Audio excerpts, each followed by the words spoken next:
ជំរាបសួរដូចជាសួស្តីទៅកាន់ពុកម៉ែបងប្អូនទាំងអស់ថ្ងៃទី23ខែ2ឆ្នាំ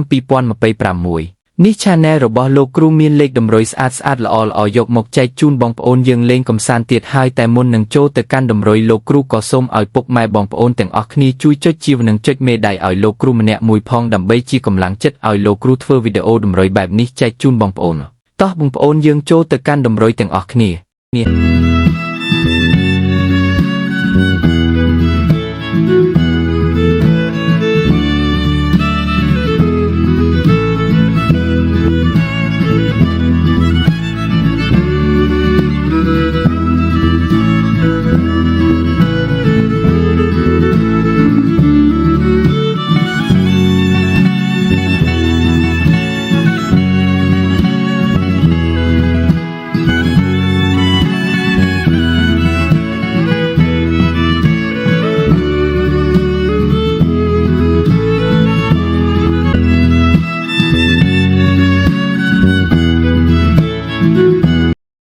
ហើយនេះគឺជាលេខតម្រុយដែលលោកគ្រូដាក់ឲ្យបងប្អូនយកទៅលេខកំសាន្តជាចុងក្រោយលោកគ្រូក៏សូមជូនពរពុកម៉ែបងប្អូនទាំងអស់គ្នាសំណាងល្អហេងគ្រប់ម៉ោងសូមអរគុណ